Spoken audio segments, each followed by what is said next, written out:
Sir అలాంటి date 1000 సంవత్సరాలకు ఒకసారి వస్తుంది. అది మా అదృష్టంగా భావిస్తున్నాం. నాకు 18 ఇయర్స్ నిండగానే ఏదో సేవ చేయాలంటే ఒక డిజిగ్నేషన్ ఉండాలి అంటే ఒక ట్రస్ట్ పెట్టాలని ఒక ఆలోచనతో నేను ఫర్ ద పీపుల్ అని 18 ఇయర్స్ టైంలో పెట్టడం జరిగింది సార్. మా ట్రస్ట్ యొక్క మెయిన్ మోటో ఏంటంటే ఎక్కువ బ్లడ్ క్యాంప్స్ పెడుతుంటాం సార్. ఇప్పటికీ మా ట్రస్ట్ నుంచి సుమారు 1800 మంది ప్రాణాలు కాపాడాం సార్ బ్లడ్ డొనేషన్ చేసి. అదేవిధంగా రోడ్డు మీద ఎంతోమంది అడుక్కున్న వాళ్ళు చనిపోతే వాళ్ళని నార్మల్గా ఒక రిక్షాలో పడిచి కరెంట్ మిషన్లో పెట్టి ఒక గవర్నమెంట్ దాంట్లో చేసేస్తారు. అలాగే మాకు ఎవరైనా ఇన్ఫర్మేషన్ ఇస్తే వాళ్ళకి కొడుకున నిలబడి మేము కొమ్ము కాసిన రోజులు కూడా ఉన్నాయి సార్ మా ట్రస్ట్ నుంచి. మెడికల్ క్యాంప్స్, ఫుడ్ డొనేషన్ ఎక్కువ సార్, ఎక్కువ ఫుడ్ డొనేషన్, రోడ్డు మీద ఎక్కువ ఫుడ్ డొనేషన్లు చేస్తూ ఉంటాం. ఇవన్నీ చేస్తున్నా సరే మాకు మా యూత్ అందరికీ ఒక చిన్న అసంతృప్తి. అంటే 3 నెలలకు ఒక ప్రోగ్రామ్ చేస్తున్నాం, నెలకు ఒక ప్రోగ్రామ్ ఏదో చేయాలనుకున్నప్పుడు వీళ్ళందరూ కూడా కొడుకులుండి కూడా అనాథలు సార్. కొడుకులుండి అనాథలు వీళ్ళందరూ కూడా.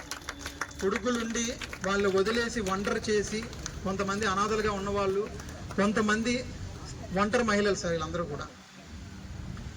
ఒంటరి మహిళలు సార్. వీళ్ళని మేము 2020లో 10 మందితో వీళ్ళకి ఏంటంటే ఎవ్రీ మంత్ 12 రకాల సరుకులు సార్. ఎవ్రీ మంత్ 12 రకాల సరుకులు వాళ్ళకి మొదటి ఆదివారం ఇవ్వడం అలవాటు ప్రతి నెల కూడా. 2020 నుంచి మొదలు పెట్టాం సార్ 10 మంది నుంచి. ఈ రోజుకి 42 మందిని చేసాం సార్. ఇంకా చాలా మంది ఉన్నారు సార్, కానీ మాకు దాదాపు తక్కువ కాబట్టి మరి సార్కి సమయాభావం వల్ల ఎవరు మాట్లాడుకోలేదు. అందుకే గౌరవ న్యాయమూర్తి గారిని మన చారిటబుల్ ట్రస్ట్ ఉద్దేశించి, అలాగే ఈ స్వస్థ దినోత్సవం సందర్భంగా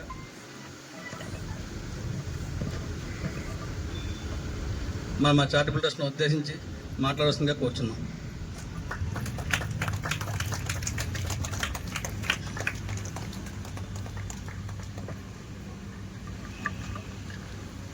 ఇక్కడికి ఇచ్చేసిన అందరికీ ముందుగా స్వాతంత్ర దినోత్సవ శుభాకాంక్షలు తెలియజేసుకుంటున్నాను. ఇక్కడ ఈ సేవా సంస్థ యొక్క హరి మాట్లాడుతూ 12/12/2012 100 సంవత్సరాలకి అరుదుగా వస్తుంది సార్ ఆ తేదీ. అందుకని ఆ తేదీన మేము ఇక్కడ సంస్థ స్థాపించడం జరిగింది అన్నారు. అప్పుడు తనకి ఏజ్ 18 సంవత్సరాలని చెప్పారు. ఆ 12/12/2012 ఎలాగైతే 100 సంవత్సరాలకు ఒకసారి వస్తుందో, మరి 18 ఏళ్ళకే సేవ చేయాలనేంత భావన కూడా మరి అంత మందిలో ఒకరికి వస్తుంటుంది, 100 మందిలో ఒకరికి వస్తుంటుంది. అంత చిన్న వయసులో మరి మీ అందరికీ గౌరవ మా బార్ అసోసియేషన్ అధ్యక్షురాలు దేవి గారిని మాట్లాడాల్సిందిగా కోరుచున్నాం.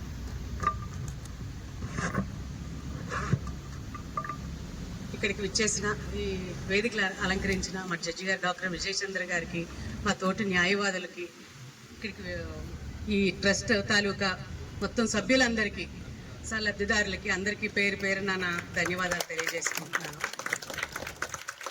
ఇంత